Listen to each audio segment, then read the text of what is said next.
আসসালামু আলাইকুম guys, welcome back to my channel recipe by Rim. প্রায় 8-9 বছর আগে আমার হাজব্যান্ড বাসায় এসে বলতো, জানো আজকে কি খেয়ে এসেছি? কালাভুনা দিয়ে নান, কালাভুনা দিয়ে লুচি, এটা সেটা খুব মজা। তখন আমি ভাবতাম আমার হাজব্যান্ড যদি আমার হাতের রান্না খেয়ে বলতো তোমার রান্নাটাও আজকে অনেক মজা হয়েছে। সেই জন্য আমি কি করছি জানেন, আমি কালাভুনা রান্নাটা একটা বাবুর্চির কাছ থেকে শিখে নিয়েছি, সেটাও আবার অথেন্টিক রেসিপিতে। অনেকে জানি বাসায় রান্না করেছেন রাঁধুনি প্যাকেট মশলা দিয়ে, তো একবার যদি এই অথেন্টিক ওয়েতে রান্না করে দেখেন তাহলে আর ওই প্যাকেট মশলার দিকে ফিরেও তাকাবেন না। আজকে আমি সেই এক টুকরো কালাভুনা শুধু আপনাদেরকে কেটে দেখাচ্ছি। দেখুন এটা কত জুসি আর কতটা নরম হয়েছে, ভিতরে একটুও মাংস কাঁচা নেই আর বাহির থেকে মাংসটা পুড়েও যায়নি। আমি একটু হাতে তুলে আপনাদেরকে দেখাচ্ছি।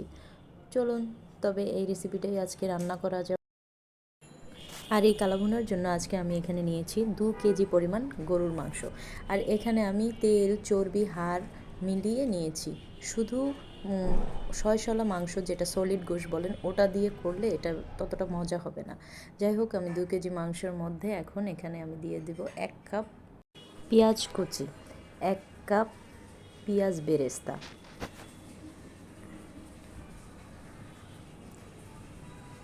তারপর এর মধ্যে দিয়ে দেব 1 টেবিল স্পুন লবণ, তারপর দিয়ে দেব হাফ টিস্পুন হলুদের গুঁড়া, 2 টেবিল স্পুন মরিচের গুঁড়া, আর দিয়ে দিব 1 টেবিল স্পুন জিরার গুঁড়া, 2 টেবিল স্পুন ধনিয়া গুঁড়া। আর এখন এখানে আমি শুকনো কতগুলো মশলা নিয়ে নিয়েছি, 5-6টি লবঙ্গ এবং এলাচ নিয়েছি 6টি, 3 টুকরো তেজপাতা, 4টি বড় এলাচ, স্টার এনিস 4টি এবং 2 টুকরো দারচিনি, আর 6-7টি কাবাব চিনি। এটা হচ্ছে পিছনে একটু এরকম লেজের মতো থাকবে, এটা কিন্তু গোলমরিচ না, এটা কাবাব চিনি। আর এখন আমি দিয়ে দেবো 10-12টি গোলমরিচ। এই সব মশলাগুলো একত্রে আমি দিয়ে দিচ্ছি।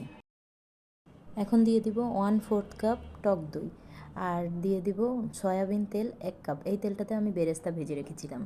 কীভাবে মুচমুচে পারফেক্ট পেঁয়াজ বেরেস্তা করতে পারবেন তার একটা ভিডিও আমার চ্যানেলে দেওয়া আছে, ডিসক্রিপশন বক্সে তার লিঙ্ক দিয়ে দিব, দেখে নেবেন। এখন দিয়ে দিলাম 1 টেবিল স্পুন আদা বাটা, 1 টেবিল স্পুন রসুন বাটা। সমস্ত মশলা আমি একসাথে দিয়ে এখন হাত দিয়ে ভালো করে মাখিয়ে নেব, উল্টে পাল্টে মাখিয়ে নেব যেন সবগুলো মাংসে মশলাগুলো ভালোভাবে ঢুকে যায়। দেখুন একটু সময় নিয়ে করছি।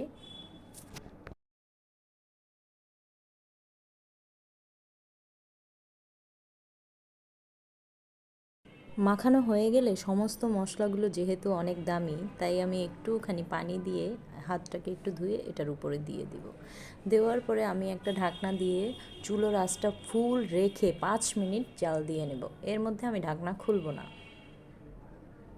তারপর ঢাকনাটা খুলে এটাকে উল্টে পাল্টে, নিচের থেকে উল্টে পাল্টে দিব, নেড়ে চেড়ে ভালোভাবে মিশিয়ে দেব। এখন চুলার আঁচটাকে মিডিয়ামে রেখে এটাকে আমি ঢেকে রান্না করব কয়েক মিনিট, 20 থেকে 30 মিনিট ঢাকবো, আবার উঠিয়ে নাড়াচাড়া দিব, এভাবে করে 20 থেকে 30 মিনিট রান্না করব। তারপর যখন একটু পানি শুকিয়ে আসবে তখন এর মধ্যে আমি কী করবো, 2 গ্রামের আনুমানিক 2 গ্রামের মতন, এটা হচ্ছে জয়ত্রী, ভেঙে দিয়ে দেব। তারপর দিয়ে দেব একটা জয়ফল গুঁড়ো করে দিয়ে দেবো, না ভেজে। তো এখন দেব হাফ চা চামচ কালো গোলমরিচের গুঁড়ি, হাফ চা চামচ রাঁধুনি গুঁড়ি এবং হাফ চা চামচ ভাজা জিরা গুঁড়ি। তারপরে দিয়ে দেব হাফ চা চামচ গরম মশলা গুঁড়ি। এই সমস্ত মশলা দিয়ে এখন আবার একটু নেড়ে চেড়ে দিব।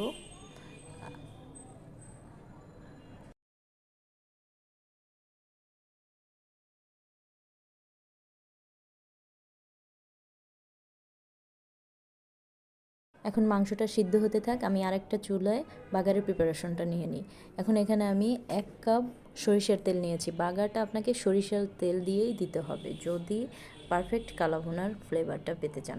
তো এখানে 1 কাপ সরিষার তেল দিয়েছি, তার মধ্যে দিয়েছি 1 কাপ পেঁয়াজ কুচি। পেঁয়াজ কুচিটা যখন তেলের মধ্যে দিবেন তেলে অনেকটা ফেনা উঠবে, তাই ভিতর থেকে দেখা যাবে না, তো হাতলে করে কিছুটা পেঁয়াজ উপরে এনে এনে আপনার কালারটা আসছে কিনা সেটা দেখতে হবে।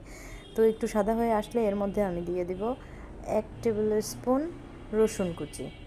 তারপরে রসুন কুচির রঙটাও যখন একটু সাদাটে হয়ে আসবে তখন এর মধ্যে দিয়ে দেব 1 টেবিল স্পুন আদা কুচি। তো হাতল দিয়ে বারবার আমি উপরে এনে দেখছি যে এটা হয়েছে কিনা। তো আদা কুচিটা দেওয়ার পরে এখন দিয়ে দিব 10-12টি শুকনো মরিচ। এখন সব কিছু একসাথে ভালোভাবে একটু ব্রাউন কালার হলে আমি এই প্যানটার ভিতরে কয়েক টুকরো কালো ভুনা উঠিয়ে দেব। এটা আমি কালো ভুনার ভিতরে পরে ঢালবো। আগে এটার যখন একটু ব্রাউন কালার হবে চুলোর আঁচটা ফুল থাকবে, তো এর মধ্যে আমি কয়েক টুকরো কালো ভুনা উঠিয়ে দিয়ে দেবো। আর এটাকে ঢাকনা দিয়ে ঢেকে আমি 1 থেকে 1.5 মিনিট ফুল আঁচে রান্না করব।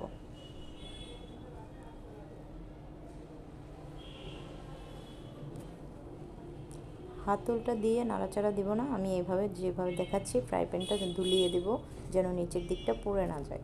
তো এখন দেওয়ার পরে 1.5 মিনিট পর আমি এটাকে মাংসের পাতিলের ভিতরে ঢেলে দেব। দেখুন এইভাবে দেওয়ার পরে এটাকে আমি নেড়ে চেড়ে ভালোভাবে মিশিয়ে নেব।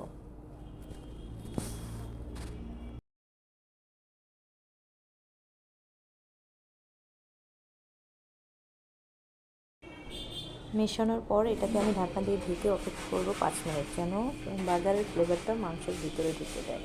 তো 5 মিনিট পর এটাকে খুলে আমি ভালোভাবে নেড়ে চেড়ে নিব। কয়েক মিনিট আমি এটাকে চুলোর আঁচটা হাই রেখেই ভেজে নেব। একদম পানিটা টেনে যাবে যখন, তেলটাও উপরে ভেসে উঠবে, সেই সময় আমি এর মধ্যে দিয়ে দেব 1/2 কাপ পেঁয়াজ একটু মোটা করে কেটে এই যে এইভাবে ভেঙে দিয়ে দিব। দেখুন পেঁয়াজটা দেওয়ার পর আবার এটাকে আমি নেড়েচেড়ে কিছুক্ষণ ভালোভাবে ভেজে নেব। ভাজতে ভাজতে আমার মাংসটাও নরম হয়ে আসবে এবং পানিটাও টেনে যাবে। মাংসটা একটু চেক করে দেখতে পারেন, আমার 90% সিদ্ধ হয়ে গেছে। এখন আমি পেঁয়াজ দেওয়ার পরে ভাজার পরে এখন দিয়েছি শেষ পর্যায়ের মশলা, সেটা হচ্ছে 1/2 চা চামচ কালো গোলমরিচের গুঁড়ি এবং 1/2 চা চামচ গরম মশলা গুঁড়ি এবং 1/2 চা চামচ রাঁধুনি গুঁড়ি। সমস্ত মশলা দেওয়া শেষ। এখন আমি এটাকে ভাজতে থাকবো। একটা জিনিস খেয়াল করেছেন, আমি এখানে কোনো বাড়তি পানি দেইনি। মাংসের যে পানিটা ছিল, আমার মাংসটা তাজা ছিল, তাই আমার পানি এক্সট্রা করে দেওয়া লাগেনি। আর যদি আপনাদের ফ্রিজে মাংসটা থাকে অনেক দিন হয়ে যায়, তাহলে একটু পানি দিতে পারেন, সেক্ষেত্রে একটু গরম পানি মেশাবেন। তো দেখুন আমার মাংসটা হয়ে গেছে। আমি এখন ভাজতে ভাজতে যেহেতু কালো, এটার কালারটাও চেঞ্জ হয়ে আসছে, কালো হয়ে আসছে, তো এটাকে আমি একটু ঢেকে তারপরেও হবার পরে চুলাটা অফ করে 5 মিনিট চুলার উপরেই রেখে দিব ঢেকে। দেখুন 5 মিনিট পর এটার কালারটা কত সুন্দর আসছে, না জানি খেতে কত মজা। এখন এটাকে সার্ভ করে নেব, তারপরে আপনাদের দেখাবো যে এটা কতটা সুন্দর পারফেক্ট কালার হয়েছে আর খেতে অনেক মজা ছিল। আপনারা বাসায় অবশ্যই ট্রাই করবেন। আপনাদের সুবিধার্থে ডেসক্রিপশন বক্সে উপকরণগুলো লিখে দিব। আর যদি আমার কোনো ভুল ত্রুটি হয়ে থাকে তাহলে অবশ্যই ক্ষমা সুন্দর চোখে দেখবেন। আর সবাই আমার জন্য দোয়া করবেন। সবাই ভালো থাকবেন। আল্লাহ হাফেজ।